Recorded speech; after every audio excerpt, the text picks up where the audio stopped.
निर्विशेष शून्यवादी पाश्चात्य देशधारिणे। जय श्री कृष्ण चैतन्य प्रभु नित्यानंद श्री अद्वैत गदाधरा श्रीवासादि गौरभक्त वृंदा। हरे कृष्णा कृष्ण कृष्ण हरे हरे, हरे राम राम राम हरे हरे। ओम नमो भगवते वासुदेवाय, ओम नमो भगवते वासुदेवाय, ओम नमो भगवते वासुदेवाय। ഹരേ കൃഷ്ണ. നമ്മളിവിടെ വായിക്കുന്നത് ശ്രീമദ് ഭഗവത്ഗീത യഥാരൂപം. ഇസ്കോൺ സ്ഥാപകാചാര്യൻ കൃഷ്ണകൃപാമൂർത്തി എസ് ഭക്തിവേദാന്ത സ്വാമി ശ്രീല പ്രഭുപാദർ വിവർത്തനവും ഭാവാർത്ഥവും നൽകിയിട്ടുള്ള ഭഗവത്ഗീത യഥാരൂപം 15ാമത്തെ അധ്യായമാണ് നമ്മളിവിടെ വായിക്കുന്നത്. പുരുഷോത്തമ യോഗം. 15ാമത്തെ അധ്യായത്തിൽ കഴിഞ്ഞ ദിവസം 15ാമത്തെ ശ്ലോകം വരെ നമ്മൾ വായിച്ചിട്ടുണ്ടായിരുന്നു. 15ാമത്തെ അധ്യായത്തിന്റെ ആദ്യത്തിൽ തന്നെ ഭഗവാൻ വേദം യഥാർത്ഥത്തിൽ മനസ്സിലാക്കിയ ഒരു വ്യക്തി ഈ ലോകത്തിനെ എങ്ങനെയാണ് മനസ്സിലാക്കുന്നത് എന്ന് പറഞ്ഞു. ഒരു തലതിരിഞ്ഞ വൃക്ഷമായിട്ടാണ് ഈ ലോകത്തിനെ വേദങ്ങൾ പഠിച്ച വ്യക്തികൾ മനസ്സിലാക്കുന്നത്. ഊർധമൂലം അധശാഖം അശ്വത്ഥം പ്രാഹുരവ്യം ഛന്ദാംസി യസ്യ വർണ്ണാനി യസ്തം വേദ സവേദവിത്. അതിനുശേഷം ഭഗവാൻ പറഞ്ഞു, ഈ ഭൗതിക ലോകത്തിൽ നിന്നും വിരക്തി കൊണ്ട് പുറത്തു കടക്കണം. ആർക്കൊക്കെയാണ് ഈ ലോകത്തിൽ നിന്ന് പുറത്തു പോകാൻ സാധിക്കുന്നത്? പുറത്തു പോയി കഴിഞ്ഞാൽ നമ്മൾ എത്തിച്ചേരുന്ന സനാതനമായിട്ടുള്ള ലോകത്തിനെ കുറിച്ചും ഭഗവാൻ പറഞ്ഞിട്ടുണ്ടായിരുന്നു. തദ്ധാമ പരമം മമ. സൂര്യചന്ദ്രന്മാരുടെയോ വൈദ്യുതിയുടെയോ അഗ്നിയുടെയോ ഒന്നും സഹായം ആവശ്യമില്ലാതെ സ്വയം പ്രകാശിക്കുന്ന സനാതനമായിട്ടുള്ള, ഒരിക്കൽ എത്തിച്ചേർന്നാൽ പിന്നെ തിരിച്ചു വരേണ്ടാത്ത ആ ലോകത്തെ കുറിച്ച് ഭഗവാൻ പറഞ്ഞു. അത് ഭഗവാന്റെ തന്നെ ലോകമാണ് എന്ന് പറഞ്ഞിട്ടുണ്ടായിരുന്നു. അതിനുശേഷം ഭഗവാനും ജീവാത്മാവും തമ്മിലുള്ള ബന്ധത്തെ കുറിച്ച് പറഞ്ഞു. ജീവാത്മാവ് സ്ഥിരമായിട്ട് ഭഗവാന്റെ അംശമാണ്. ജീവാത്മാവ് ഒരിക്കലും ഭഗവാനായി തീരുന്നില്ല. ഭഗവാന്റെ സേവനം ചെയ്യുന്ന ഭഗവാന്റെ അംശമാണ് ജീവാത്മാവ്. മമൈവാംശോ ജീവലോകെ ജീവഭൂത സനാതന എന്ന് പറഞ്ഞിട്ടുണ്ടായിരുന്നു. ആ ജീവൻ ഭൗതിക ലോകത്തിൽ എത്തിക്കഴിഞ്ഞാൽ, ഭഗവാനെ മറന്ന് ഈ ഭൗതിക ലോകത്തിൽ എത്തിക്കഴിഞ്ഞാൽ ഇവിടെ നിരന്തരമായിട്ട് ദുരിതങ്ങൾ അനുഭവിക്കുകയാണ്. ജന്മമൃത്യു ജരാവ്യാധികൾ സ്വീകരിച്ചുകൊണ്ട് അത് ദുരിതങ്ങൾ അനുഭവിക്കുകയാണ്. പ്രകൃതി സ്ഥാനികർഷതി. ഈ പ്രകൃതിയിൽ കിടന്നത് കഷ്ടപ്പെടുകയാണ്. മനസ്സിനെയും മറ്റ് ഇന്ദ്രിയങ്ങളെയും തൃപ്തിപ്പെടുത്താൻ ശ്രമിച്ച് അത് ദുരിതങ്ങൾ അനുഭവിക്കുന്നു. ഒരിക്കലും തൃപ്തരാകാത്ത മനസ്സിനെയും ഇന്ദ്രിയങ്ങളെയും തൃപ്തിപ്പെടുത്താൻ ശ്രമിക്കുന്നു. അവരൊരിക്കലും തൃപ്തരാകുന്നില്ല. അങ്ങനെ ഒരു ജീവൻ ഇവിടെ കിടന്ന് കഷ്ടങ്ങൾ അനുഭവിക്കുന്നു. അതിനുശേഷം ഭഗവാൻ ഈ ഭൗതിക ലോകത്തെ എങ്ങനെയാണ് നിലനിർത്തുന്നത്, ജീവജാലങ്ങളുടെ അകത്തും പുറത്തും ഇരുന്നു കൊണ്ട് ഭഗവാൻ എങ്ങനെയാണ് ഈ ഭൗതിക ലോകത്തിനെ സംരക്ഷിക്കുന്നത്, നിലനിർത്തുന്നത് എന്നുള്ള കാര്യം പറഞ്ഞിട്ടുണ്ടായിരുന്നു. ഭഗവാൻ പുറത്തിരുന്നു കൊണ്ട് സൂര്യപ്രകാശമായിട്ടും ചന്ദ്രപ്രകാശമായിട്ടും അഗ്നിയായിട്ടുമെല്ലാം ജീവജാലങ്ങളെ സഹായിക്കുന്നു. അവർക്ക് ആവശ്യമായിട്ടുള്ള ആഹാരം നൽകുന്നതിനും പ്രകാശം ലഭിക്കുന്നതിനും ഭഗവാൻ സഹായിക്കുന്നു. അകത്തിരുന്നു കൊണ്ട് ഒരു ജീവ ശരീരത്തിന്റെ അകത്തിരുന്നു കൊണ്ട് ആ വ്യക്തി കഴിച്ച ആഹാരം ദഹിപ്പിക്കാൻ ഭഗവാൻ സഹായിക്കുന്നു. അഹം വൈശ്വാനരോ ഭൂത്വാ പ്രാണിനാം ദേഹമാശ്രിത. ജീവാത്മാവിന് സ്വന്തമായിട്ട് ആഹാരം ദഹിപ്പിക്കാൻ പോലും സാധിക്കുന്നില്ല. അതുകൊണ്ട് ഭഗവാൻ ആഹാരം ദഹിപ്പിക്കുന്നതിന് വേണ്ടി ഒരു വ്യക്തിയുടെ ശരീരത്തിനകത്ത് വൈശ്വാനരാജ്ഞിയായിട്ടിരിക്കും. ഇനി ഒരു ജീവാത്മാവിന് സ്വന്തമായിട്ട് ഓർമ്മശക്തിയോ മറവിശക്തിയോ ഇല്ല. ഓർമ്മയും മറവിയും ജീവന്റെ നിയന്ത്രണത്തിലല്ല. അതുകൊണ്ട് ഭഗവാൻ തന്നെ ഓരോ ജീവന്റെയും ഹൃദയത്തിലിരുന്നു കൊണ്ട് സർവസ്യജാഹം ഹൃദയ സന്നിവിഷ്ടോ മത്തസ്മൃതി ജ്ഞാനം ആപോഹനം ച.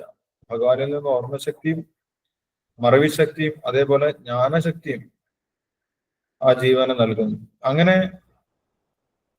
ശരിയായി ഈ ലോകത്തിൽ ജീവിക്കാനും ഈ ലോകത്തിൽ ജീവിക്കുമ്പോൾ തന്നെ ഭഗവാനെ മനസ്സിലാക്കാനും ഭഗവാനിലേക്ക് എത്തിച്ചേരുന്നതിനുള്ള പ്രവർത്തനങ്ങളൊക്കെ ചെയ്യാനും ഒരു ജീവന് സാധിക്കും. ഇങ്ങനെ അകത്തും പുറത്തും ഇരുന്ന ജീവനെ ഭഗവാൻ വ്യത്യസ്ത രീതിയിൽ സംരക്ഷിക്കുന്നു അല്ലെങ്കിൽ സഹായിക്കുന്നു എന്ന് കഴിഞ്ഞ ശ്ലോകങ്ങളിൽ പറഞ്ഞിട്ടുണ്ടായിരുന്നു. അതിനുശേഷം അടുത്ത ശ്ലോകത്തിൽ ഭഗവാൻ എല്ലാ ജീവാത്മാക്കളും ഒരേപോലെയുള്ളവരല്ല, രണ്ടു തരത്തിലുള്ള ജീവാത്മാക്കളുണ്ട് എന്നാണ് അടുത്ത ശ്ലോകത്തിൽ പറയുന്നത്. ദ്വാവിമോ പുരുഷോ ലോകേ ക്ഷരശ്ചാക്ഷര ഏവച ക്ഷര സർവാണി ഭൂതാനി കൂടസ്ഥോ അക്ഷര ഉച്ചതേ. നമുക്ക് വിവർത്തനം ഭാവാർത്ഥം വായിക്കാം. 16-ാമത്തെ ശ്ലോകമാണ് വായിക്കുന്നത്. 16-ാമത്തെ ശ്ലോകത്തിന്റെ വിവർത്തനം ഭാവാർത്ഥം വായിച്ചതിനു ശേഷം നമുക്ക് ഡിസ്കസ് ചെയ്യാം. ഹരേ കൃഷ്ണ. അജിത് ബ്രോജി വായിച്ചോ. ഹരേ കൃഷ്ണ. വായിച്ചോളൂ ബ്രോജി. ഓം നമോ ഭഗവതേ വാസുദേവായ.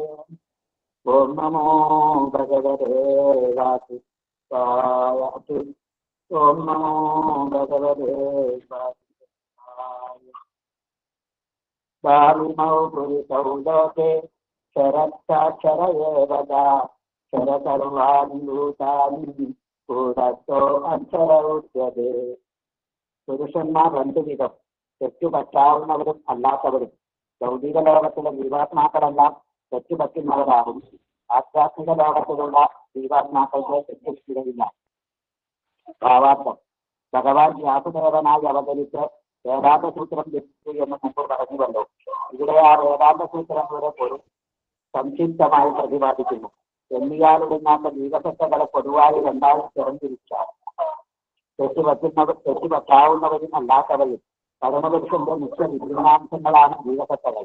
ഭൗതിക ലോകത്തോട് ബന്ധപ്പെട്ടിരിക്കുമ്പോൾ ജീവഭൂതർ എന്ന് പറയുന്നു. സർവാനുഭൂതാനി എന്നതുകൊണ്ട് അവർക്ക് വീഴ്ചപറ്റാമെന്നർത്ഥം. ഭഗവാനിയുടെ രീതിയിലുള്ളവരാകട്ടെ വീഴ്ചകളില്ലാത്തവരും. ഏകീഭവിക്കുക എന്നതുകൊണ്ട് അവർക്ക് വ്യക്തിത്വമില്ലെന്ന് അർത്ഥമാകുന്നില്ല, അനൈക്യമില്ലെന്ന് മാത്രമാണ് അർത്ഥം. വ്യക്തിയുടെ ഉദ്ദേശത്തിന് അനുകൂലരാണ് ആ ജീവാത്മാക്കൾ. ആത്മീയ ലോകത്തിൽ വ്യക്തി എന്നൊന്നില്ല. എങ്കിലും വേദാന്ത സൂത്രത്തിൽ പറയുന്നത് പോലെ സർവ ഗുണങ്ങളുടെയും ഉത്പത്തി ഭഗവാനിൽ നിന്നാകയാൽ ഈ ആശയം സ്വീകാര്യമാണ്. ഭഗവത് വചനമനുസരിച്ച് ജീവസത്തകൾ രണ്ടു വിധത്തിലുണ്ട്. ഇതിനെ കുറിച്ച് വേദങ്ങൾ തെളിവ് നൽകുന്നതിനാൽ സംശയത്തിന് ഇടയില്ലാതെ മനസ്സും പഞ്ചേന്ദ്രിയങ്ങളുമായുള്ള ബന്ധത്താൽ ജീവസത്തകൾ അസ്ഥിരങ്ങളായ ഭൗതിക ശരീരങ്ങളിൽ പെട്ടുകയും ജീവൻ ശ്രദ്ധയായിരിക്കുന്ന കാലത്തോളം ഭൗതിക സമ്പർക്കത്താൽ ശരീരത്തിന് ഊർജ്ജം സംഭവിക്കും. ഭൗതിക പദാർത്ഥങ്ങൾക്ക് മാറ്റങ്ങൾ സംഭവിക്കുന്നത് കൊണ്ട് ജീവസത്തകൾക്ക് മാറ്റങ്ങളുണ്ടാകുന്നു എന്ന് തോന്നുകയാണ്. ആധ്യാത്മിക ലോകത്തിൽ ദേഹം പദാർത്ഥ നിർമ്മിതമല്ല, അതുകൊണ്ട് അതിന് മാറ്റവുമില്ല. ഭൗതിക ലോകത്തിൽ ജീവികൾക്ക് 6 വിധം മാറ്റങ്ങളാണ് ഉണ്ടാവുക. ജനനം, വളർച്ച, സ്ഥിതി, പ്രത്യുത്പാദനം, ക്ഷയം, നാശം എന്നിവയാണവ. ഇവയെല്ലാം ഭൗതിക ശരീരത്തിന്റെ മാറ്റങ്ങളാണ്. ആധ്യാത്മിക ലോകത്തിൽ ശരീരത്തിന് മാറ്റങ്ങളില്ല. വാർദ്ധക്യമോ ജനന മരണങ്ങളോ ഇല്ല. എല്ലാം ഏകഭാവത്തിൽ വർത്തിക്കുന്നു. സർവാനുഭൂതാനി ആദിമ തൃപ്തിയായ ബ്രഹ്മാവ് മുതൽ ചെറിയ ഉറുമ്പുവരെയുള്ള ജീവജാലങ്ങൾക്ക് ശരീരമാറ്റങ്ങൾ സംഭവിച്ചുകൊണ്ടേയിരിക്കുന്നു. ഭൗതിക സത്തയുടെ സമ്പർക്കമാണ് ഇതിന് കാരണം. സ്ഥലങ്ങളാണവ. ആധ്യാത്മിക ലോകത്തിലാകട്ടെ ജീവാത്മാക്കൾ എന്നും മുക്തന്മാരും യോഗിമൂലരുമാണ്. ഹരേ കൃഷ്ണ പ്രഭുജി. ഹരേ കൃഷ്ണ.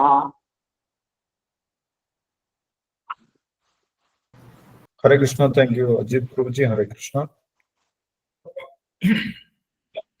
അപ്പോൾ ഭഗവാൻ 2 തരത്തിലുള്ള ജീവാത്മാക്കളുണ്ട് എന്നിവിടെ വിശദീകരിക്കുകയാണ്. എല്ലാ ജീവാത്മാക്കളും ജന്മമൃത്യു ജരാവ്യാധികൾ സ്വീകരിക്കുന്നില്ല. എല്ലാവരും നമ്മളെ പോലെ ജനിച്ച് മരിച്ച് വയസ്സായി വീണ്ടും അടുത്ത ശരീരം സ്വീകരിക്കുന്നവരല്ല. 2 തരത്തിലുള്ള ജീവാത്മാക്കളുണ്ട് എന്നാണ് പറയുന്നത്. ദ്വാവിമോ പുരുഷോ ലോകേ ക്ഷരശ്ച അക്ഷര ഏവച. അതിന് പേരും ഭഗവാൻ പറയുന്നുണ്ട്.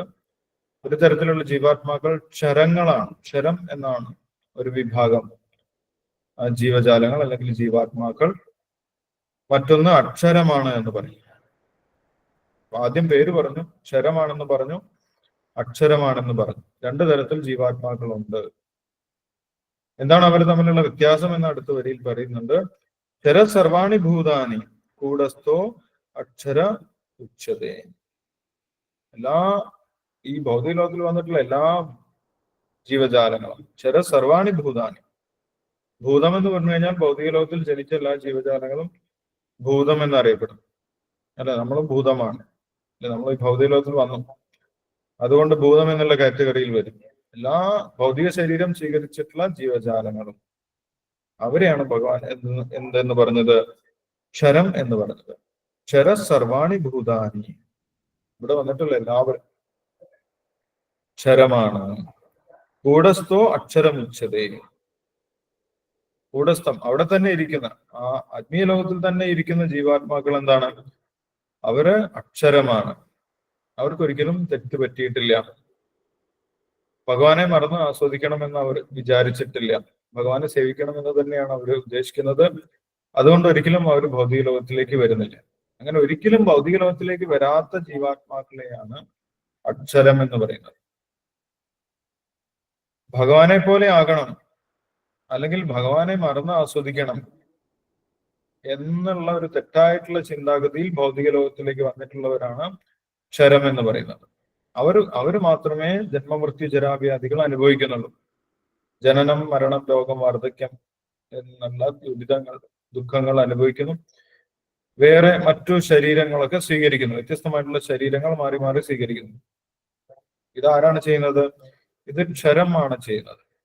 അക്ഷരമായിട്ടുള്ള ജീവാത്മാക്കൾ ഒരിക്കലും അത് ചെയ്യുന്നില്ല. അവര് ശാശ്വതമായിട്ട് ഭഗവാനെ സേവിച്ചു കൊണ്ടേയിരിക്കുകയാണ് ചെയ്യുന്നത്. നിരന്തരമായിട്ട് ഭഗവാനെ സേവിക്കുന്നു. അവർക്ക് അതിൽ വലിയ ആനന്ദം ലഭിക്കുന്നുണ്ട്. അവരൊരിക്കലും ഭഗവാനിൽ നിന്ന് വേറിട്ട ഒരു ആനന്ദം വേണം, സ്വന്തമായിട്ട് ഭഗവാനെ പോലെ ആയി ആനന്ദിക്കണം എന്ന് അവർ വിചാരിച്ചിട്ടില്ല. അപ്പോൾ ഭൗതിക പ്രകൃതിയെ നിയന്ത്രിക്കണം എന്ന് വിചാരിക്കുന്നവരാണ് ഈ ഭൗതിക ലോകത്തിലേക്ക് ത്രിഗുണങ്ങളാൽ ആകർഷിക്കപ്പെട്ട് ഇവിടേക്ക് എത്തിച്ചേരുന്നത്. അവർക്കാണ് ഈ ജന്മവൃത്തി ജരാവ്യാധി ചക്രങ്ങളൊക്കെ കടക്കേണ്ടി വരുന്നത്. അപ്പോൾ അങ്ങനെ രണ്ട് തരത്തിലുള്ള ജീവാത്മാക്കൾ ഉണ്ടെന്നാണ് ഭഗവാൻ ഇവിടെ പറയുന്നത്. എല്ലാവരും ഈ ലോകത്തിൽ തന്നെ ഇല്ല എന്ന് നമുക്ക് അതുകൊണ്ട് മനസ്സിലാക്കാൻ സാധിക്കും. കൂടുതലും ജീവാത്മാക്കളുള്ളത് ആത്മീയ ലോകത്തിലാണുള്ളത്. ഇവിടെ ചെറിയൊരു അംശം മാത്രമേ ആളുകളുള്ളൂ. മൊത്തം സൃഷ്ടിയുടെ കുറച്ച് ആളുകൾ മാത്രമേ ഇവിടെ കുടുങ്ങിപ്പോയിട്ടുള്ളൂ. ബാക്കി എല്ലാവരും പുറത്താണ്, അല്ലെ? മൊത്തം ജനസംഖ്യയുടെ വളരെ കുറച്ച് ആളുകൾ മാത്രമേ ജയിലിലുണ്ടാവുള്ളൂ. ജയിലിനകത്താണ് സാധാരണ ആളുകൾ ഉണ്ടാവുക. അപ്പം അതുപോലെ മൊത്തം സൃഷ്ടിയുടെ ഒരു കാൽഭാഗം മാത്രമേ ഇവിടെ ഭൗതിക ലോകത്തിലുള്ളൂ.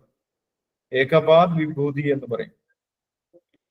ത്രിപാദ് വിഭൂതി, സാധാരണ ആളുകൾ, ഭഗവാനെ സേവിക്കുന്ന ആളുകൾ അവിടെ തന്നെയാണ് ഇരിക്കുന്നത്, ഭഗവാന്റെ ലോകത്തിലാണ്. അവരാണ് കൂടുതലായിട്ടുള്ളത് എന്ന് പറയും. അപ്പൊ ഇങ്ങനെ നിത്യമുക്താത്മാക്കളും നിത്യബദ്ധാത്മാക്കളും ആയിട്ട് രണ്ട് തരത്തിലുള്ള ആളുകളാണ്. നിത്യബദ്ധാത്മാക്കൾക്ക് ഒരിക്കലും ഭഗവാന്റെ അടുത്തേക്ക് തിരിച്ചു പോകുന്നതിനുള്ള ഒരു പ്ലാൻ ഇല്ല.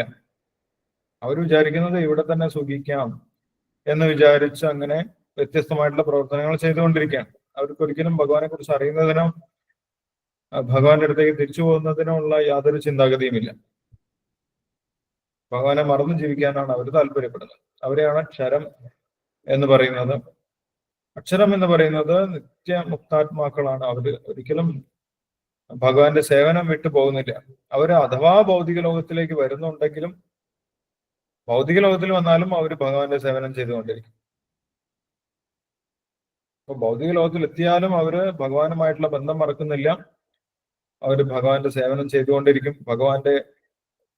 ഭഗവാനെ കുറിച്ചുള്ള ജ്ഞാനം സാധാരണ ജനങ്ങൾക്ക് പകർന്നു കൊടുക്കും. നമ്മുടെ ആചാര്യന്മാരൊക്കെ അങ്ങനെയാണ്. അവർ സാധാരണ ആളുകളല്ല, അവർ നിത്യമുക്താത്മാക്കളാണ്. അതുകൊണ്ടാണ് അവർക്ക് ഭഗവാനെ കുറിച്ച് ഉള്ള, ഭഗവാനുമായിട്ടുള്ള ബന്ധം മറക്കാത്തതും ഭഗവാനെ കുറിച്ചുള്ള ജ്ഞാനം അവർക്ക് ജനങ്ങളിലേക്ക് എത്തിക്കാനും സാധിക്കുന്നത്. അപ്പൊ ഇങ്ങനെ രണ്ടു തരത്തിലുള്ള ജീവാത്മാക്കളുണ്ട് എന്നാണ് ഇവിടെ ഭഗവാൻ പറഞ്ഞു തരുന്നത്. അതിൽ ഭഗവാനെ കുറിച്ച് പ്രത്യേകം അടുത്ത ശ്ലോകത്തിൽ പറയുന്നുണ്ട്. ഉത്തമ പുരുഷസ്ത്വന്യ പരമാത്മേതി ഇതി ഉദാഹൃത. യോ ലോകത്രയമാവിശ്യ വിഭർത്യവ്യയ ഈശ്വര. സാധാരണ ജീവാത്മാക്കൾ രണ്ടു തരത്തിലുണ്ട്. ഭഗവാൻ ആ കാറ്റഗറിയിൽ വരുന്നില്ല, ആ വിഭാഗത്തിലൊന്നും ഭഗവാൻ വരുന്നില്ല. ഭഗവാൻ ഈ രണ്ട് ജീവാത്മാക്കളിലും ഉയർന്നു നിൽക്കുന്ന വ്യക്തിയാണ്. ഈ ജീവജാലങ്ങളെയൊക്കെ നിയന്ത്രിക്കുന്ന വ്യക്തിയാണ്. ഒരൊറ്റ വ്യക്തിയാണ് എല്ലാ ജീവജാലങ്ങളെയും നിയന്ത്രിക്കുന്നത്. എന്താണ് ഭാവാർത്ഥത്തിലും എന്താണ് വിവർത്തനത്തിൽ ശില പ്രഭാതർ പറയുന്നത് നമുക്ക് നോക്കാം, അതിനുശേഷം ഡിസ്കസ് ചെയ്യാം. ഹരേ കൃഷ്ണ. രമ മാതാജി വായിച്ചോ. ശ്ലോകം 17. ഉത്തമ പുരുഷസ്തന്യ പരമോത്യുത്യുദാഹിത യോ ലോകത്രയമാവിശ്യ വിഭർത്തവ്യയ ഈശ്വര. വിവർത്തനം. ശ്രീല പ്രഭാത് കി ജയ്.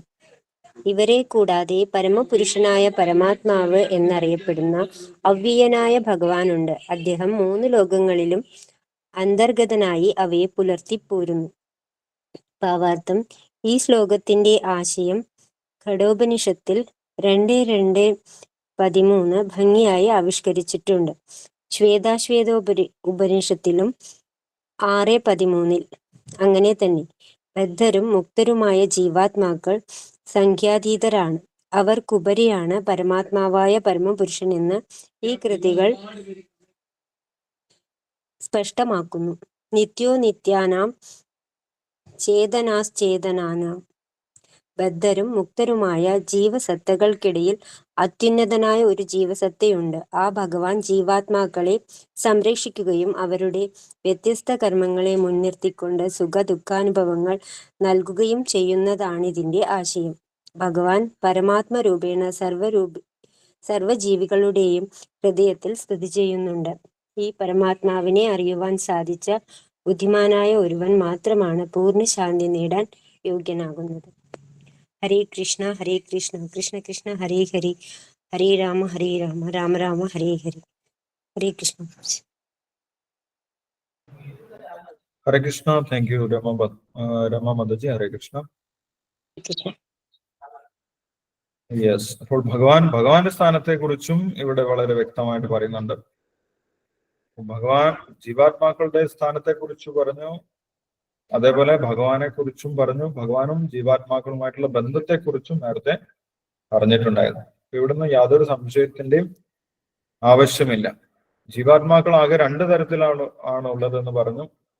ഈ ഭൗതിക ലോകത്തിൽ ജനിച്ചിട്ടുള്ളവരെല്ലാവരും ക്ഷരമാണെന്നും ആത്മീയ ലോകത്തിൽ തന്നെ സ്ഥിതി ചെയ്യുന്ന ഭഗവാനെ സേവിക്കുന്ന ജീവാത്മാക്കൾ അക്ഷരമാണെന്നും പറഞ്ഞു. ഇവിടെ ഭഗവാൻ ക്ഷരത്തിലും അക്ഷരത്തിലും പെടുന്നില്ല എന്നുള്ള കാര്യം പറഞ്ഞു. ഭഗവാൻ ക്ഷരമോ അക്ഷരമോ അല്ല. ഭഗവാനെ ഒരു ജീവാത്മാവിന്റെ കൂട്ടത്തിൽ ചേർക്കാൻ സാധിക്കുകയില്ല. ഭഗവാൻ ഒരു സാധാരണ ജീവാത്മാവല്ല. അതെ, ഭഗവാൻ നേരത്തെ തന്നെ പറഞ്ഞിട്ടുണ്ട്, ബുദ്ധിയില്ലാത്ത ആളുകളാണ് ഭഗവാനെ ഒരു സാധാരണ വ്യക്തിയായിട്ട് കണക്കാക്കുന്നത്. അവചാരന്തി മാമൂഢ മനുഷ്യം തനുമാശ്രിതം. ഭഗവാൻ ഇവിടെ അവതരിക്കുന്ന സമയത്ത് നമ്മൾക്ക് ഒരു സാധാരണ മനുഷ്യനെ പോലെ കാണാം. പക്ഷെ ഭഗവാൻ ഒരു സാധാരണ വ്യക്തിയല്ല, ജീവാത്മാവല്ല. ഭഗവാൻ പരംഭാവം അജാനന്ദോ മമ ഭൂതമഹേശ്വരം. എന്റെ പരമമായിട്ടുള്ള സ്ഥാനത്തെ കുറിച്ച് അവർക്ക് അറിയുകയില്ല. ഞാനാണ് എല്ലാ ജീവജാലങ്ങളെയും നിലനിർത്തി പോരുന്നത്. അവരുടെയൊക്കെ ഈശ്വരനാണ് ഞാൻ. അവരെ നിയന്ത്രിക്കുന്ന വ്യക്തിയാണ് ഞാൻ എന്നുള്ള കാര്യം അവർക്ക് മനസ്സിലാക്കാൻ സാധിക്കുന്നില്ല എന്നാണ് പറയുന്നത്. അപ്പൊ ഭഗവാനെ ഒരു സാധാരണ വ്യക്തിയെ കണക്കാക്കുന്നത് വളരെ വലിയൊരു തെറ്റാണ്.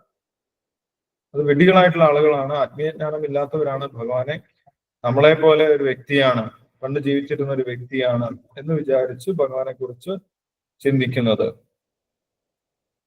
ഭഗവാൻ തന്നെ ഇവിടെ ഭഗവാന്റെ സ്ഥാനത്തെ കുറിച്ച് പറയുന്നുണ്ട്. ഉത്തമ പുരുഷസ്ത്വന്യ പരമാത്മേതി ഇത് ഉദാഹരണ. ഉത്തമ പുരുഷനാണ് ഭഗവാൻ. അക്ഷരങ്ങൾക്കും ഉപരിയാണ് ഭഗവാന്റെ സ്ഥാനം. ആ ഭഗവാൻ തന്നെയാണ് പരമാത്മാവായിട്ട് എല്ലാ ജീവജാലങ്ങളുടെയും കൂടെ ഇരിക്കുന്നത്. പരമാത്മേതി ഇതി ഉദാഹരണ യോ ലോകത്രയമാവശ്യ വിവർത്തവ്യ ഈശ്വര. ഈ ഭൗതിക ലോകത്തെ മുഴുവൻ നിയന്ത്രിക്കുന്നതും അതേ ഭഗവാൻ തന്നെയാണ്. ആ ഭഗവാനാണ് എല്ലാവരെയും നിയന്ത്രിക്കുന്നത്. ഭഗവാൻ ഇവിടെ ഭഗവത്ഗീതയിൽ മാത്രം പറയുന്നതല്ല, വേദങ്ങളിലൊക്കെ ഇത് വിശദീകരിക്കുന്നുണ്ട്. കഠോപനിഷത്തിൽ നിന്നും ശ്വേതാശ്വതരോപനിഷത്തിൽ നിന്നും ശീലപ്രഭാതര ശ്ലോകം പറയുന്നുണ്ട്. നിത്യോ നിത്യാനാം ചേതനാനാം ഏകോ ബഹൂനാ യോ വിദധാതി കാമാൻ എന്ന് പറയുന്നു. നിത്യോ നിത്യാനാം, നിത്യന്മാർ ഒരുപാടുണ്ട്, ജീവാത്മാക്കൾ ഒരുപാടുണ്ട്. പക്ഷെ അതിൽ ഒരൊറ്റ വ്യക്തിയാണ്, നിത്യനായിട്ടുള്ള വ്യക്തിയാണ് ഭഗവാൻ. നിത്യന്മാരുടെ കൂട്ടത്തിൽ ഭഗവാൻ നിത്യനാണ്. ഏകോ ബഹൂനാം യോ വിദധാതി കാമാൻ, ആ ഒരൊറ്റ വ്യക്തിയാണ് എല്ലാ ജീവാത്മാക്കളുടെയും ആഗ്രഹങ്ങളൊക്കെ നിറവേറ്റുന്നത്. അപ്പോൾ നമ്മുടെ സനാതന ധർമ്മത്തിലും വേദങ്ങളും അനുസരിച്ച് ഒരൊറ്റ ഈശ്വരനെ കുറിച്ചാണ് പറയുന്നത്, അല്ലെ? ഈശ്വരൻ എന്ന് പറയുമ്പോൾ ഒരൊറ്റ വ്യക്തിയാണ്. ആ ഒരൊറ്റ വ്യക്തിയാണ് എല്ലാ ജീവജാലങ്ങളെയും നിലനിർത്തുന്നത്. ഏകോ ബഹൂനാം യോ വിദധാതി കാമാൻ. ആ പരമപുരുഷനായിട്ടുള്ള ഭഗവാൻ ഒരൊറ്റ വ്യക്തി മാത്രമേ ഉള്ളൂ, അല്ലെ? ബാക്കി നിയന്ത്രിക്കുന്നവരൊക്കെ ദേവന്മാരാണ്. അവരൊരിക്കലും പരമപുരുഷനായിട്ടുള്ള ഭഗവാനല്ല. അവരൊക്കെ ക്ഷരമോ അക്ഷരമോ എന്നുള്ള ഏതെങ്കിലും ഒരു കാറ്റഗറിയിൽപ്പെടുന്ന വിഭാഗത്തിൽപ്പെടുന്ന ജീവാത്മാക്കളാണ്. അവർക്കൊരു സ്ഥാനം ലഭിക്കുന്നു എന്ന് മാത്രമേ ഉള്ളൂ, നിയന്ത്രിക്കാനുള്ള സ്ഥാനം ലഭിക്കും. അവർ പരമപുരുഷനായിട്ടുള്ള ഭഗവാനല്ല. അപ്പൊ ഭഗവാൻ ഒരൊറ്റ വ്യക്തിയാണ്. ആ ഒരൊറ്റ വ്യക്തിയാണ് എല്ലാ ജീവജാലങ്ങളെയും നിലനിർത്തി പോരുന്നത് എന്നിവിടെ ഭഗവാൻ വളരെ വ്യക്തമായിട്ട് നമ്മൾക്ക് പറഞ്ഞു തരുന്നുണ്ട്. ജീവാത്മാക്കൾ ക്ഷരവും അക്ഷരവുമാണ്, ഭഗവാൻ അതിനുപരിയാണ്, ഉത്തമ പുരുഷനാണ് എന്ന് പറയുന്നു. ജീവാത്മാക്കളിൽ നമ്മളും ജീവാത്മാക്കളാണ്, അല്ലെ? നമ്മൾ ഏത് കാറ്റഗറിയിൽ പെടുന്നതാണ്? നമ്മൾ ക്ഷരമാണോ അക്ഷരമാണോ?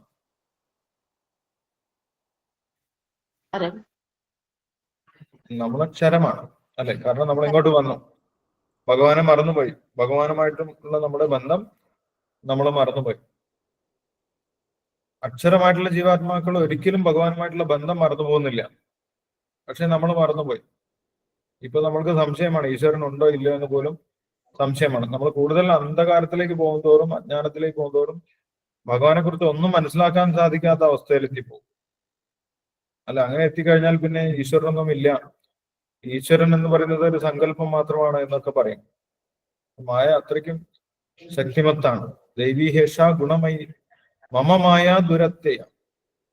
മായാശക്തി കൊണ്ട് ഭഗവാനെ മറച്ചു വെച്ചിരിക്കുകയാണ് എന്ന് പറഞ്ഞു, നമ്മളിൽ നിന്നും മറച്ചു വെച്ചിരിക്കുന്നത്. യോഗമായ സമാവൃത, അല്ലെ? ഭഗവാൻ പറയുന്നുണ്ട്, നാഹം പ്രകാശ സർവസ്യ യോഗമായ സമാവൃത. എല്ലാവർക്കും ഭഗവാനെ മനസ്സിലാക്കാൻ സാധിക്കുന്നില്ല.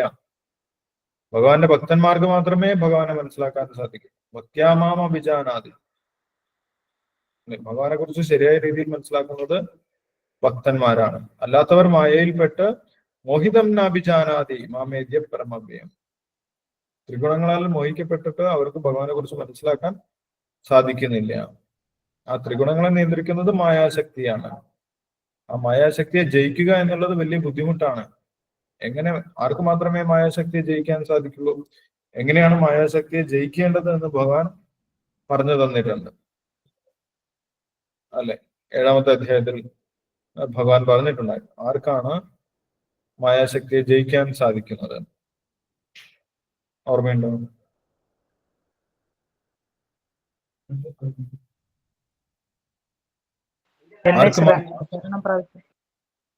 യെസ്.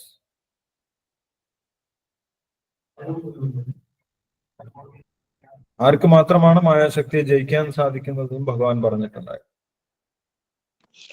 ഭഗവാനെ ആശ്രയിച്ചവർക്ക് മാത്രമാണ്. യെസ്. ദൈവീഹേഷ ഗുണമയി മമമായ ദുരത്തെയ. എന്റെ മായാശക്തി ഒരിക്കലും തോൽപ്പിക്കാൻ സാധിക്കുകയില്ല, അല്ലെ? മാമേവയെ പ്രബദ്ധ്യന്തേ മായാമേതാം ധരന്തിതേ. ഭഗവാനെ ആരാണോ ശരണം പ്രാപിക്കുന്നത് അവർക്ക് മാത്രമാണ് മായാശക്തിയിൽ നിന്നും മോചനമുണ്ടാകുന്നത്. അവർക്കാണ് ഭഗവാനെ കുറിച്ച് മനസ്സിലാക്കാൻ സാധിക്കുന്നത്. അവർക്കാണ് ഭഗവാന്റെ അടുത്തേക്ക് തിരിച്ചു പോകാനും സാധിക്കുന്നത്. അപ്പോൾ ഭഗവാനെ അംഗീകരിക്കുക എന്ന് പറയുന്നത് അത്ര എളുപ്പമായിട്ടുള്ള ഒരു കാര്യമല്ല, അല്ലെ? ഭക്തിയിലേക്ക് വരിക, ഭഗവാനെ അംഗീകരിക്കുക, ഭഗവാനെ പരമപുരുഷനായിട്ടുള്ള വ്യക്തിയായിട്ട്, ഉത്തമ പുരുഷനായിട്ട് മനസ്സിലാക്കുക എന്നുള്ളത് ഒരുപാട് ജന്മത്തിലൂടെ നേടിയിട്ടുള്ള ജ്ഞാനത്തിന്റെ ഫലമാണ്. 7ാമത്തെ അധ്യായത്തിൽ അതും ഭഗവാൻ പറയുന്നുണ്ട്. ബഹൂനാം ജന്മനാം അന്തേ ജ്ഞാനവാൻ മാം പ്രപദ്യതേ. ഒരുപാട് ജന്മത്തിലൂടെ ആർജിച്ച ജ്ഞാനത്തിന്റെയും പുണ്യത്തിന്റെയും ഫലമായിട്ടാണ് ഭഗവാനെ കുറിച്ച് മനസ്സിലാക്കാൻ സാധിക്കുന്നത്. എന്താണ് ഭഗവാനെ കുറിച്ച് മനസ്സിലാക്കുന്നത്? ജ്ഞാനവാൻ മാം പ്രപദ്യതേ വാസുദേവ സർവമിതി. ഭഗവാൻ വാസുദേവനാണ്, ഭഗവാൻ ശ്രീകൃഷ്ണനാണ് എല്ലാം. വാസുദേവ സർവമിതി സ മഹാത്മാ സുദുർലഭ. അങ്ങനെയുള്ള മഹാത്മാക്കൾ വളരെ വിരളമാണ് എന്നാണ് ഭഗവാൻ പറയുന്നത്. അപ്പൊ എല്ലാവരും പെട്ടെന്ന് തന്നെ ഭക്തിയിലേക്ക് വരുമെന്ന് നമ്മൾക്ക് പ്രതീക്ഷിക്കാൻ സാധിക്കുകയില്ല. വളരെ റെയറായിട്ട് മാത്രമേ ആളുകൾ ഭക്തിയിലേക്ക് വരികയുള്ളൂ. മനുഷ്യാണാം സഹസ്രേഷു കശ്ചിത് യതതി സിദ്ധേ. 7ാമത്തെ അധ്യായത്തിൽ 3ാമത്തെ ശ്ലോകത്തിൽ പറഞ്ഞു. യതതാം അഭിസിദ്ധാനാം കശ്ചിമാവേത്തി തത്വത. ആയിരക്കണക്കിന് ആൾക്കാരെ നമ്മൾ എടുത്തു നോക്കിക്കഴിഞ്ഞാൽ അതിൽ ഒരാൾക്ക് മാത്രമേ ആത്മീയമായിട്ട് താല്പര്യം ഉണ്ടാവും. അങ്ങനെ ആത്മീയമായിട്ട് താല്പര്യമുള്ള ആയിരക്കണക്കിന് ആൾക്കാരെ എടുത്തു നോക്കിക്കഴിഞ്ഞാലും അതിൽ പലതരത്തിലുള്ള ആത്മീയവാദികൾ ഉണ്ടാവും. ബ്രഹ്മവാദികള്, മായാവാദികള്, പരമാത്മവാദികള് എന്നൊക്കെ പറഞ്ഞിട്ട് പല തരത്തിലുള്ള ആളുകൾ. അതിൽ ഭഗവാനെ മനസ്സിലാക്കിയ വ്യക്തികൾ വളരെ കുറവായിരിക്കും എന്നാണ്. യതതാം അഭിസിദ്ധാനം കശ്ചിം മാമേത്തി തത്വത. ഭഗവാന്റെ തത്വം മനസ്സിലാക്കിയ വ്യക്തി വളരെ അപൂർവമാണ് എന്നാണ് പറയുന്നത്. അപ്പൊ ആർക്കാണോ ഭഗവാൻ ശ്രീകൃഷ്ണനെ പരമപുരുഷനായിട്ട് അംഗീകരിക്കാൻ സാധിക്കുന്നത്, അങ്ങനെ അംഗീകരിക്കാൻ സാധിക്കുന്നുണ്ടെങ്കിൽ അതിന്റെ അർത്ഥം പൂർവ്വജന്മത്തിലൊക്കെ അവർ വേദങ്ങളൊക്കെ പഠിച്ചിട്ടുണ്ട്, യജ്ഞങ്ങളൊക്കെ ചെയ്തിട്ടുണ്ട്, തപസ്സുകളൊക്കെ അനുഷ്ഠിച്ചിട്ടുണ്ട്, തീർത്ഥാടനങ്ങളൊക്കെ ചെയ്തിട്ടുണ്ട്. അതിന്റെയൊക്കെ ഫലമായിട്ട് അവർക്ക് പരമപുരുഷനായിട്ടുള്ള ഭഗവാൻ ശ്രീകൃഷ്ണൻ തന്നെയാണ്, അദ്ദേഹം ഉത്തമ പുരുഷനാണ്, അദ്ദേഹം പുരുഷോത്തമനാണ് എന്ന് അംഗീകരിക്കാൻ സാധിക്കും. അങ്ങനെ അംഗീകരിക്കുന്നതോടുകൂടി ഒരു വ്യക്തിയുടെ എല്ലാവിധ പാപങ്ങളും ഇല്ലാതാകും. അങ്ങനെ ആ വ്യക്തി വേദം മുഴുവൻ മനസ്സിലാക്കിയ വ്യക്തിയായിട്ട് മാറും. അല്ലെ, ഭഗവാൻ ശ്രീകൃഷ്ണനെ അറിയുകയാണ് വേദത്തിന്റെ ലക്ഷ്യം. വേദേശ്ച സർവേർ അഹമേവ വേദ്യം. എല്ലാ വേദങ്ങളും പഠിക്കുന്നതിന്റെ ഉദ്ദേശം എന്താണ്? ഭഗവാൻ ശ്രീകൃഷ്ണനെ മനസ്സിലാക്കി ഭഗവാനെ ശരണം പ്രാപിക്കുക എന്നുള്ളതാണ്. അപ്പൊ ആർക്കെങ്കിലും ഈ ജന്മത്തിൽ ഭഗവാൻ ശ്രീകൃഷ്ണനെ അംഗീകരിക്കാനും ശരണം പ്രാപിക്കാനും സാധിക്കുന്നുണ്ടെങ്കിൽ അതിന്റെ അർത്ഥം പൂർവ്വജന്മത്തിൽ അദ്ദേഹം പൂർവ്വജന്മങ്ങളിൽ ജന്മജന്മാന്തരമായിട്ട് കോടാനുകോടി ജന്മങ്ങളായിട്ട് അവര് അത്രയും പുണ്യമാർജിച്ചിട്ടുണ്ട്, ജ്ഞാനം സ്വീകരിച്ചിട്ടുണ്ട്. ഈ ഒരു കാര്യം അടുത്ത ശ്ലോകത്തിൽ ഭഗവാൻ പറയുന്നു. ഭഗവാനെ ആരാണോ പരമപുരുഷനായിട്ട് അംഗീകരിക്കുന്നത് ആ വ്യക്തിയുടെ നിലവാരം എന്താണ് എന്നാണ് അടുത്ത ശ്ലോകത്തിൽ ഭഗവാൻ പറയുന്നത്. 18ാമത്തെ ശ്ലോകത്തിൽ അതുകൂടി നമുക്ക് വായിക്കാം. യസ്മാൻ ക്ഷരമതീതോഹം അക്ഷരാദപിജോത്തമ അദോസ്മി ലോകേ വേദേച പ്രതിത പുരുഷോത്തമ. വിവർത്തനം ഭാവാർത്ഥം വായിച്ചോളൂ.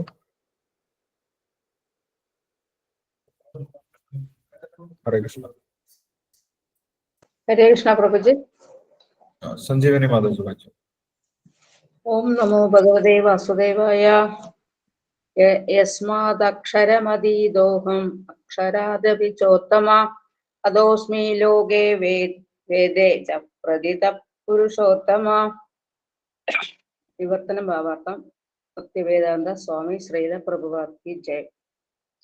ഞാൻ ഇന്ദ്രിയാതീതനും അക്ഷരങ്ങൾക്കും അക്ഷരങ്ങൾക്കും അതീതനും സർവശ്രേഷ്ഠനുമായതുകൊണ്ട് ലോകരും വേദങ്ങളും എന്നെ പുരുഷോത്തമനെന്ന് പുകഴ്ത്തുന്നു. ഭാവാർത്ഥം. പരമദിവ്യോത്തമ പുരുഷനായ ശ്രീകൃഷ്ണനെ അതിശയിക്കാൻ ബദ്ധജീവാത്മാവാകട്ടെ മുക്തരാകട്ടെ ആർക്കും സാധ്യമല്ല. അതുകൊണ്ട് അദ്ദേഹത്തെ പുരുഷോത്തമനെന്ന് പറയപ്പെടുന്നു. ജീവാത്മാക്കളും ഭഗവാനും വ്യക്തികളാണെന്ന് ഇവിടെ സ്പഷ്ടമാക്കുന്നുണ്ട്. ജീവാത്മാക്കൾക്ക് ബദ്ധാവസ്ഥയിലായാലും മുക്താവസ്ഥയിലായാലും അചിന്ത്യങ്ങളായ ഭഗവാന്റെ ശക്തികളെ അവയുടെ പരിണാമത്തിൽ അതിശയിക്കാനാവില്ലെന്നും മാത്രമാണ് വ്യത്യാസം. ഭഗവാനോട് എല്ലാ പ്രകാരവും സമശീർഷരാണ് ജീവാത്മാക്കളെന്ന ധാരണ തെറ്റു തന്നെ. അവരുടെ വ്യക്തിത്വങ്ങൾക്ക് ഉത്തമാധമ ഭേദം എന്നും ഉണ്ടായിരിക്കും. ഉത്തമ എന്ന പദം അന്വർത്ഥമാണ് ഇവിടെ. ഭഗവാനെ കവിഞ്ഞു നിൽക്കുവാൻ ആർക്കും സാധ്യമല്ല. ഇവിടെ ലോകെ എന്ന പദം പൗരുഷാഗമത്തിൽ സ്മൃതി ഗ്രന്ഥങ്ങൾ എന്ന അർത്ഥത്തിലാണ് പ്രയോഗിച്ചിട്ടുള്ളത്. ലോക്യതേ വേദാർത്ഥോ അനേന വേദങ്ങളുടെ ഉദ്ദേശം സ്മൃതി ഗ്രന്ഥങ്ങൾ വിവരിക്കുന്നു എന്ന് നിരുക്തം. സ്ഥാനീയ പരമാത്മാവായ ഭഗവാനെ കുറിച്ച് വേദങ്ങളിൽ തന്നെ പ്രതിപാദിച്ചിട്ടുണ്ട്.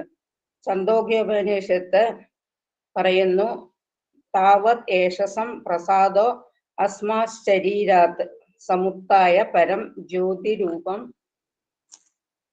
സമ്പദ്യ സേന രൂപേണോപി നിഷ്പദ്യതേ സ ഉത്തമ പുരുഷ. ശരീരം വിട്ടുവരുന്ന പരമാത്മാവ് വ്യക്തിശൂന്യ ബ്രഹ്മജ്യോതിസിൽ പ്രവേശിക്കുന്നു. എന്നിട്ട് സ്വന്തം രൂപത്തോടെ ആധ്യാത്മിക തലത്തിൽ വാഴുന്നു. ആധ്യാത്മിക തലത്തിൽ വാഴുന്നു പരമപുരുഷൻ എന്ന് അറിയപ്പെടുന്നു. പരമപുരുഷൻ ആത്യന്തികമായ തന്റെ ആധ്യാത്മിക ജ്യോതിസിനെ വെളിപ്പെടുത്തുകയും പ്രസരിപ്പിക്കുകയും ചെയ്യുന്നു എന്നർത്ഥം. ആ പരമപുരുഷന് പരമാത്മാവെന്ന നിലയിലും ഒരു മൂർത്തിഭാവമുണ്ട്. പരാശര മുനിയുടെയും സത്യവതിയുടെയും മകനായി ജനിച്ച് അദ്ദേഹം വ്യാസൻ എന്ന പേരിൽ വേദങ്ങളെ വിശദീകരിച്ചു. ഹരേ കൃഷ്ണ പ്രഭുജി. ഹരേ കൃഷ്ണ. Thank you Sanjay Mataji. ഹരേ കൃഷ്ണ. ഈ ശ്ലോകത്തിൽ ഭഗവാന്റെ ആ സ്ഥാനം ഭഗവാൻ വേദങ്ങളിലൂടെ ഉറപ്പുവരുത്തുകയാണ്, നമ്മൾക്ക് പറഞ്ഞു തരികയാണ്. അപ്പോൾ വേദങ്ങളും ഇത് തന്നെയാണ് പറയുന്നത് എന്ന് ഭഗവാൻ നമ്മൾക്ക് വേണ്ടി പറഞ്ഞു തരികയാണ്. ഒരു സാധാരണ വ്യക്തി ഇത് കേൾക്കുന്ന സമയത്ത് അവർക്ക് അത് ഉൾക്കൊള്ളാൻ സാധിക്കുകയില്ല. ഭഗവാൻ എന്താണ് ഇങ്ങനെ പറയുന്നത്, സ്വയം പുകഴ്ത്തി പറയുന്നത് എന്ന് അവർ വിചാരിക്കും. പക്ഷെ ഭക്തന്മാർ ഇത് അംഗീകരിക്കും. ഭക്തന്മാർ വളരെ സന്തോഷത്തോടു കൂടി ഭഗവാന്റെ സ്ഥാനത്തെ അംഗീകരിച്ച് ആരാധിക്കും. അതുകൊണ്ടാണ് ഭഗവാൻ നേരത്തെ തന്നെ പറഞ്ഞത്, എന്നോട് അസൂയയില്ലാത്ത ഭക്തന്മാർക്ക് മാത്രമേ എന്നെ കുറിച്ച് മനസ്സിലാക്കാൻ സാധിക്കുകയുള്ളൂ. അർജുനൻ ഭക്തനും സുഹൃത്തുമായതുകൊണ്ടാണ് ഈ രഹസ്യങ്ങളൊക്കെ പറഞ്ഞു കൊടുക്കുന്നത്. ഇതെല്ലാവർക്കും സ്വീകരിക്കാൻ സാധിക്കുന്ന ജ്ഞാനമല്ല എന്ന് ഭഗവാൻ നേരത്തെ തന്നെ പറഞ്ഞിട്ടുണ്ട്. അനസൂയവേ, എന്നോട് അസൂയയില്ലാത്തത് കൊണ്ടാണ് ഞാൻ ഈ രഹസ്യങ്ങളൊക്കെ നിനക്ക് പറഞ്ഞു തരുന്നത് എന്ന് ഭഗവാൻ പറഞ്ഞിട്ടുണ്ടായിരുന്നു. അപ്പോൾ ഭഗവാൻ പറഞ്ഞു, ഇത് ഞാൻ പറയുന്നതല്ല, വേദങ്ങളിൽ നേരത്തെ തന്നെ പറഞ്ഞിട്ടുള്ളതാണ്. യസ്മാത് ക്ഷരമതീതോഹം അക്ഷരാദവിജോത്തമ അതോസ്മി ലോകേ വേദേജ പ്രതിത പുരുഷോത്തമ. ഭഗവാൻ ശ്രീകൃഷ്ണനെ പുരുഷോത്തമനായിട്ട് ലോകവും വേദങ്ങളിലും നേരത്തെ തന്നെ പറഞ്ഞിട്ടുള്ളതാണ്. നമ്മൾ കഴിഞ്ഞ ദിവസം ഡിസ്കസ് ചെയ്തിട്ടുണ്ടായിരുന്നു, നമ്മൾ പറഞ്ഞിട്ടുണ്ടായിരുന്നു, എല്ലാ ആചാര്യന്മാരും ലോകെ എന്ന് പറയുന്നത് സ്മൃതിയിലൂടെ ആചാര്യന്മാര് ഋഷീശ്വരന്മാരെല്ലാവരും ഭഗവാനെ അംഗീകരിച്ചുകൊണ്ട് പറയുന്നുണ്ട്. അർജുനൻ പറയുന്നത് നമ്മൾ കേട്ടിട്ടുണ്ട് അല്ലെ, പരം ബ്രഹ്മ പരം ധാമ പവിത്രം പരമം ഭവാൻ പുരുഷം ശാശ്വതം ദിവ്യം ആദിദേവം അജം വിഭും ആഹുസ്താം ഋഷേ സർവേ ദേവർഷിർ നാരദസ്തഥാ അസിതോ ദേവലോ വ്യാസ സ്വയം ചെയ്വ പ്രവേശിമേ. അസിതൻ, ദേവലൻ, നാരദൻ, വ്യാസൻ ഇങ്ങനെയുള്ള മഹർഷിമാരൊക്കെ, അതാണ് ലോകെ എന്ന് പറയുന്നത്. ലോകെ എന്ന് പറയുന്നത് സാധാരണ ജനങ്ങളല്ല, മഹർഷീശ്വരന്മാർ. അവരൊക്കെ ഭഗവാനെ പരമപുരുഷനായിട്ട്, പരംബ്രഹ്മ പരംധാമ പരമപുരുഷനായിട്ട് അംഗീകരിച്ചിട്ടുണ്ട്. പണ്ട് കാലത്തെ മഹർഷിമാരൊക്കെ അംഗീകരിച്ചിട്ടുണ്ട്. ബ്രഹ്മാവ് പറയുന്നുണ്ട്, ഈശ്വര പരമകൃഷ്ണ സച്ചിദാനന്ദ വിഗ്രഹ അനാദിരാദി ഗോവിന്ദ സർവകാരണ കാരണം. അങ്ങനെ പുരാതന ഋഷിമാരൊക്കെ ഭഗവാനെ അംഗീകരിച്ചിട്ടുണ്ട്. ആധുനിക കാലത്തെ ആചാര്യന്മാരും ഭഗവാനെ പൂർണ്ണമായിട്ടും പരമപുരുഷനായിട്ട് അംഗീകരിച്ചിട്ടുണ്ട്. ആധുനിക കാലത്തെ ആചാര്യന്മാര് ശങ്കരാചാര്യ പരമപുരുഷനായിട്ട് ഭഗവാനെ അംഗീകരിച്ചിട്ടുണ്ട്. ഏകം ശാസ്ത്രം ദേവകീപുത്ര ഗീതം ഏകോ ദേവോ ദേവകീപുത്ര ഏവ. ദേവകീപുത്രനായിട്ടുള്ള ഭഗവാൻ ശ്രീകൃഷ്ണനാണ് പരമപുരുഷൻ എന്ന് ശങ്കരാചാര്യ പറയുന്നു. അതേപോലെ രാമാനുജ ആചാര്യരുടെ സമ്പ്രദായത്തിലാണെങ്കിലും മധ്വാചാര്യരുടെ സമ്പ്രദായത്തിലാണെങ്കിലും ചൈതന്യ മഹാപ്രഭുവും ഭഗവാൻ ശ്രീകൃഷ്ണൻ തന്നെയാണ് പരമപുരുഷൻ എന്ന് പറഞ്ഞിട്ടുണ്ട്. ചൈതന്യ മഹാപ്രഭു ഭഗവാന്റെ അവതാരമാണെങ്കിലും ചൈതന്യ മഹാപ്രഭു ഭഗവാൻ ശ്രീകൃഷ്ണനെ തന്നെയാണ് പരമപുരുഷനായിട്ട് പറയുന്നത്. ഏകലേ ഈശ്വര കൃഷ്ണ ആരസഭ ഭൃത്യ എന്ന് ചൈതന്യ മഹാപ്രഭു പറഞ്ഞു. ആധുനിക കാലത്ത് വന്നിട്ടുള്ള എല്ലാ ആചാര്യന്മാരും പരമപുരുഷനായിട്ട് ഭഗവാനെ തന്നെയാണ് അംഗീകരിക്കുന്നത്. ഭഗവത്ഗീതയും പരമപുരുഷനായിട്ട് ഭഗവാനെ തന്നെയാണ് അംഗീകരിക്കുന്നത്. അഹം സർവസ്യ പ്രഭുവോ മത്തസർവം പ്രവർത്തതേ മത്തപരതരം നാനിത് കിഞ്ചിത് അസ്തി ധനഞ്ജയ. എന്നേക്കാൾ ഉപരിയായിട്ട് മറ്റൊരു സത്യവുമില്ല എന്ന് ഭഗവത്ഗീതയിൽ പ്രഖ്യാപിക്കുന്നത്. ഭാഗവതത്തിലും അത് തന്നെയാണ് പ്രഖ്യാപിക്കുന്നത്. വേദങ്ങളിൽ അത് പ്രഖ്യാപിക്കുന്നുണ്ട് എന്ന് ഭഗവാൻ പറയുന്നു. അല്ലെ, ഭാഗവതത്തിലും പറയുന്നു. 1-ാമത്തെ സ്കന്ധത്തില് 1.3.28 ഏതേചാംശകല പുംസ കൃഷ്ണസ്തു ഭഗവാൻ സ്വയം ഇന്ദ്രാരി വ്യാകുലം ലോകെ മൃഡയന്തി യുഗേ യുഗേ. എല്ലാം ഭഗവാന്റെ അവതാരങ്ങളാണ്. കൃഷ്ണസ്തു ഭഗവാൻ സ്വയം. ഭഗവാൻ ശ്രീകൃഷ്ണൻ ആരാണ്? സ്വയം പരമപുരുഷനായിട്ടുള്ള ഭഗവാനാണ്. അദ്ദേഹം എല്ലാ അവതാരങ്ങളുടെയും ഉറവിടമാണ്. ബാക്കിയെല്ലാം അവതാരമാണ്. കൃഷ്ണനെ അവതാരമായിട്ട് പോലും നമ്മൾ കണക്കാക്കരുത്. സാധാരണഗതിയിൽ നമ്മൾ അങ്ങനെയാണ് കണക്കാക്കുക. കൃഷ്ണൻ എന്ന് പറഞ്ഞു കഴിഞ്ഞാൽ ഭഗവാൻ വിഷ്ണുവിന്റെ ഒരു അവതാരമായിട്ടാണ് നമ്മൾ ചിന്തിക്കുന്നത്. പക്ഷെ ഭഗവാൻ ശ്രീകൃഷ്ണന്റെ രഹസ്യം നമ്മൾക്ക് ഗുരുപരമ്പരയിലൂടെ മാത്രമേ മനസ്സിലാക്കാൻ സാധിക്കൂ. പക്ഷെ വേദങ്ങളിൽ നേരത്തെ തന്നെ പറഞ്ഞിട്ടുണ്ട്, ഭഗവത്ഗീതയിലും പറഞ്ഞിട്ടുണ്ട്. പക്ഷെ ആചാര്യന്മാർക്ക് മാത്രമേ ആ രഹസ്യം നമുക്ക് പറഞ്ഞു തരാൻ സാധിക്കുന്നു. അല്ലെ, ഭഗവത്ഗീതയിൽ പറഞ്ഞു, എന്താണ് പറയുന്നത്? അഹം ആദിർഹി ദേവാനാണ്. എല്ലാ ദേവരൂപങ്ങളുടെയും ഉറവിടം ഞാൻ തന്നെയാണ്. എല്ലാ അവതാരങ്ങളുടെയും ഉറവിടം ഭഗവാൻ തന്നെയാണ്. അഹം സർവസ്യ പ്രഭു എന്ന് ഭഗവാൻ പറയുന്നത്. എല്ലാറ്റിന്റെയും ഉറവിടം ഞാനാണ് എന്ന് പറയും. ഭാഗവതത്തിന്റെ തുടക്കം തന്നെ ഇതാണ് പറയുന്നത്. എന്താണ്? ജന്മാദ്യസ്യതോ ഓം നമോ ഭഗവതേ വാസുദേവായ ജന്മാദ്യസ്യതോ. എല്ലാറ്റിന്റെയും ഉറവിടമായിട്ടുള്ള ഭഗവാൻ വാസുദേവന് നമസ്കാരം എന്നാണ് വ്യാസദേവൻ ഭാഗവതത്തിന്റെ തുടക്കത്തിൽ തന്നെ എഴുതി വെച്ചിട്ടുള്ളത്. ഇത് രഹസ്യമായതുകൊണ്ട് സാധാരണ ആളുകൾക്കത് മനസ്സിലാക്കാൻ സാധിക്കുന്നില്ല എന്ന് മാത്രം. പക്ഷെ ആർക്കാണോ അത് മനസ്സിലാക്കാൻ സാധിക്കുന്നത്, അവർ വേദങ്ങൾ മുഴുവൻ മനസ്സിലാക്കിയിട്ടുള്ള വ്യക്തികളാണ് എന്ന് അടുത്ത ശ്ലോകത്തിൽ ഭഗവാൻ പറയുന്നു. വേദങ്ങളിലൊക്കെ പറയുന്നുണ്ട്, പക്ഷെ ഈ രഹസ്യം ആർക്കാണോ മനസ്സിലാക്കാൻ സാധിക്കുന്നത്, അവർ വേദം മുഴുവൻ മനസ്സിലാക്കിയിട്ടുള്ള വ്യക്തികളാണ് എന്ന് അടുത്ത ശ്ലോകത്തിൽ ഭഗവാൻ പ്രഖ്യാപിക്കുന്നുണ്ട്. അവരുടെ നിലവാരം അത്രയും ഉയർന്നതാണ് എന്ന് അടുത്ത ശ്ലോകം 19-ാമത്തെ ശ്ലോകത്തിൽ പറയും. യോ മാമേവ സമ്മൂഢോ ജാനാതി പുരുഷോത്തമം സ സർവവിദ് ഭജതി മാം സർവഭാവേന ഭാരത. 19-ാമത്തെ ശ്ലോകം കൂടി വായിക്കാം. യെസ്, ആരാണ് വായിക്കുന്നത്? യെസ്, ധന്യവാദം വായിച്ചു.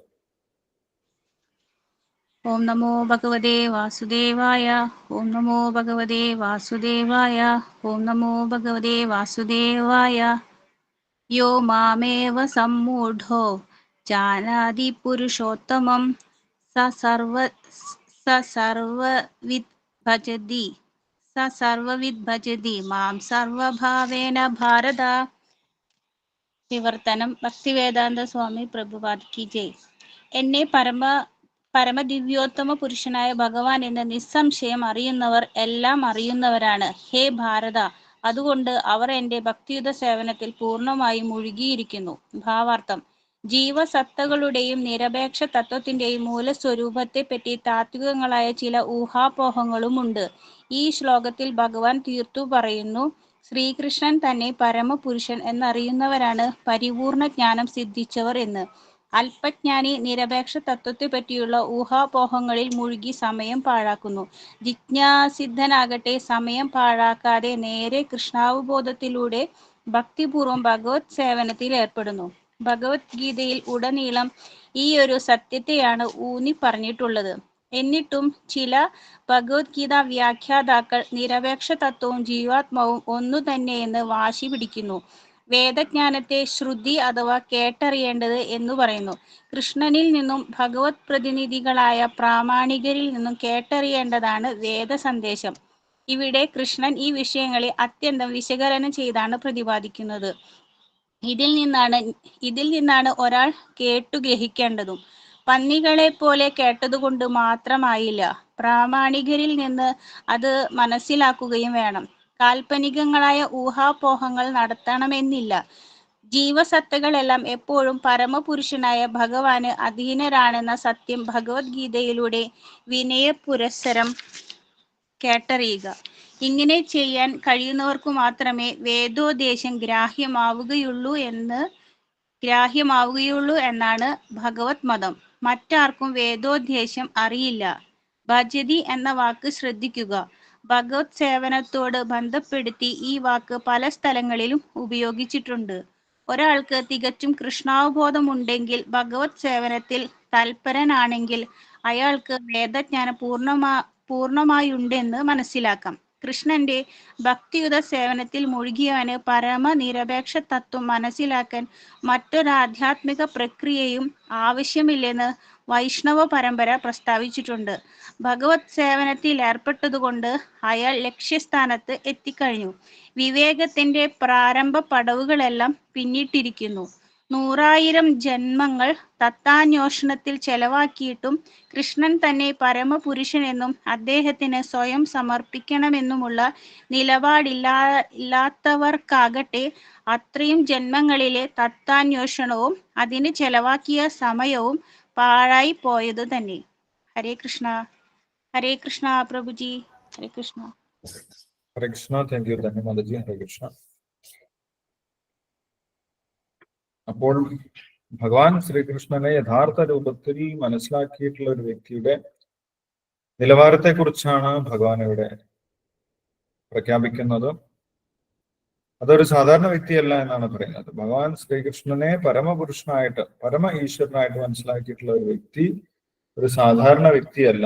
നേരത്തെ തന്നെ ഭഗവാൻ പറഞ്ഞിട്ടുണ്ട്, അതൊരു മഹാത്മാവാണെന്ന് പറഞ്ഞിട്ടുണ്ട് അല്ലെ. ബഹൂനാം ജന്മനാമന്തേ ജ്ഞാനവാൻ മാം പ്രപദ്യതേ വാസുദേവ സർവമിതി സ മഹാത്മാ സുദുർലഭം. ഇവിടെ ഭഗവാൻ എന്താണ് പറയുന്നത്? യോ മാമേവ സമ്മൂഢോ ജാനാതി പുരുഷോത്തമം സ സർവവിദ് ഭജതി മാം സർവഭാവേന ഭാരത. ആരാണോ എല്ലാ ഊഹാപോഹങ്ങളും ഒഴിവാക്കി, എല്ലാ തെറ്റായിട്ടുള്ള സങ്കല്പങ്ങളും ഒഴിവാക്കി, അസമ്മൂഢോ ജാനാതി പുരുഷോത്തമം. ആരെയാണ് പുരുഷോത്തമനായിട്ട് അറിയേണ്ടത്? മാമേവ, എന്നെ തന്നെ. ഭഗവാൻ ശ്രീകൃഷ്ണനെ ആരാണോ പരമപുരുഷനായിട്ട് മനസ്സിലാക്കുന്നത് ആ വ്യക്തിയെ കുറിച്ചാണ് പറയുന്നത്. സ സർവവിധി, അവൻ എല്ലാം അറിയാം എന്നാണ് ഭഗവാൻ പറയുന്നത്. വേദങ്ങളുടെ ഉദ്ദേശം അവന് മനസ്സിലായി. ഭഗവാനെ അറിയുക എന്നുള്ളതാണ് വേദത്തിന്റെ ഉദ്ദേശം. അദ്ദേഹം ഭഗവാൻ ശ്രീകൃഷ്ണനെ പരമപുരുഷനായിട്ട് മനസ്സിലാക്കി ഒരുപാട് ജന്മങ്ങൾക്ക് ശേഷം. അതുകൊണ്ട് അദ്ദേഹത്തിന് വേദത്തിന്റെ ഉദ്ദേശം മുഴുവൻ മനസ്സിലാക്കി. അതുകൊണ്ട് ഭഗവാൻ അങ്ങനെയുള്ള ഒരു ജീവന് കൊടുക്കുന്ന അംഗീകാരം എന്താണ്? സർവവിദ്, അവൻ എല്ലാം അറിയുന്നവനാണ് അല്ലെ. ഭഗവാന്റെ ഭക്തനാവുക എന്ന് പറയുന്നത് ഒരു സാധാരണ കാര്യമല്ല, അത്ര എളുപ്പത്തിൽ നമുക്ക് സാധിക്കുന്ന കാര്യമല്ല എന്നാണ് പറയുന്നത്.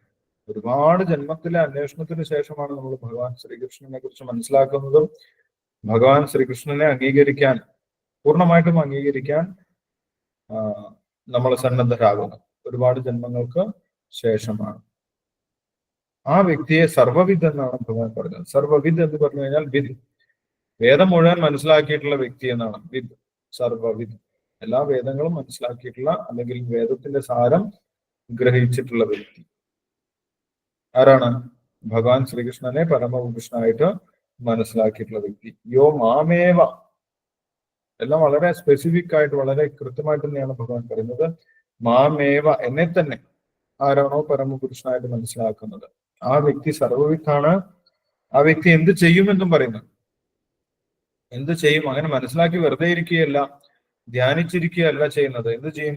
ഭജതി മാം, അദ്ദേഹം എന്നെ ആരാധിക്കും, എന്നെ ഭക്തിയോടുകൂടി സേവിക്കും. ഭജിക്കുക എന്ന് പറഞ്ഞു കഴിഞ്ഞാൽ സേവിക്കുക എന്നാണ് അർത്ഥം.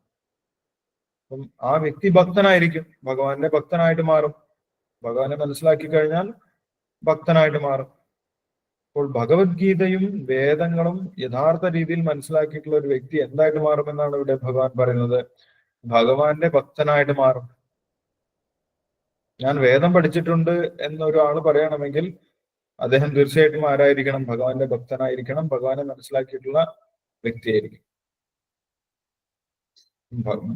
ഭക്തനായി തീർന്നാലോ വേദം പഠിച്ചതിന്റെ ഒക്കെ ഫലം ആ വ്യക്തിക്ക് സ്വാഭാവികമായിട്ടും ലഭിക്കുകയും ചെയ്യും. വീണ്ടും ശ്ലോകങ്ങളൊന്നും പഠിക്കേണ്ട ആവശ്യമില്ല, ഭഗവാനെ സേവിച്ചാൽ മാത്രം മതി. അതാണ് ഇവിടെ ഭഗവാൻ പറയുന്നത്.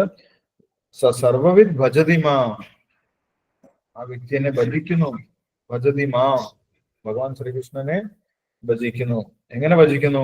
സർവഭാവേന ഭാരത, പൂർണ്ണമായിട്ടും സ്നേഹത്തോടുകൂടി, സമ്പൂർണമായിട്ട് സമർപ്പണത്തോടുകൂടി, സർവശക്തിയും ഉപയോഗിച്ച് ഭഗവാനെ സേവിക്കുന്നു. അതാണ് വേദം മനസ്സിലാക്കിയ ഒരു വ്യക്തിയുടെ നിലവാരം എന്നാണ് പറയുന്നത്. അല്ലെങ്കിൽ ഭഗവത്ഗീത മനസ്സിലാക്കിയിട്ടുള്ള ഒരു വ്യക്തിയുടെ നിലവാരം. സാധാരണ ആളുകൾ പറയും, ഭഗവത്ഗീതയിൽ ഭഗവാൻ ഒരുപാട് യോഗങ്ങൾ പറഞ്ഞിട്ടുണ്ടല്ലോ, നിങ്ങൾ എന്തിനാണ് ഭക്തിയെ കുറിച്ച് മാത്രം പറയുന്നത്, ഭഗവാനെ സേവിക്കണം എന്ന് പറയുന്നത്, കൃഷ്ണനെ കുറിച്ച് മാത്രം പറയുന്നത്? അതാണ് ഭഗവാൻ പറയുന്നത്, അല്ലെ? അതാണ് ഭഗവാൻ വളരെ വ്യക്തമായിട്ട് ഇവിടെ പറയുന്നത്. ഭഗവത്ഗീത മനസ്സിലാക്കിയ ഒരു വ്യക്തിയും എന്ത് ചെയ്യും? സർവവിദ് ഭജതി മാം, ആ വ്യക്തി ഭഗവാനെ ഭജിക്കും, ഭഗവാന്റെ ഭക്തന്മാരായിട്ട് തീരും. ഭക്തന്മാരായിട്ട് തീർന്നിട്ടില്ലെങ്കിൽ അതിന്റെ അർത്ഥം അവർക്ക് ആ ഭഗവത്ഗീതയുടെയോ അല്ലെങ്കിൽ വേദത്തിന്റെയോ ഉദ്ദേശം മനസ്സിലായിട്ടില്ല എന്നുള്ളത്. അവർക്കിനിയും വേദോദ്ദേശം മനസ്സിലായിട്ടില്ല എന്നുള്ളതാണ്. ഭഗവാന്റെ ഭക്തന്മാരായവർ വേദങ്ങൾ മുഴുവൻ മനസ്സിലാക്കിയിട്ടുള്ള വ്യക്തികളാണെന്ന് ഇവിടെ ഭഗവാൻ അംഗീകരിക്കുന്നത്. സർവവിധായിട്ട് ഭഗവാന്റെ ഭക്തന്മാരെ ഭഗവാൻ അംഗീകരിക്കുന്നു. ഇനി അടുത്ത അവസാനത്തെ ശ്ലോകമാണ്. നമുക്കത് സമയമുണ്ടോ? സമയമുണ്ടെങ്കിൽ 20ാമത്തെ ശ്ലോകം വായിക്കാം, അല്ലെങ്കിൽ അടുത്ത ദിവസം വായിക്കാം. ഓക്കെ, അടുത്ത ദിവസം വായിക്കാം. ഇപ്പോൾ വായിച്ച ശ്ലോകങ്ങളിൽ എന്തെങ്കിലും സംശയം ഉണ്ടെങ്കിൽ നമുക്കിപ്പോൾ ഡിസ്കസ് ചെയ്യാം. അതിനുശേഷം ശ്ലോകം വായിക്കാം.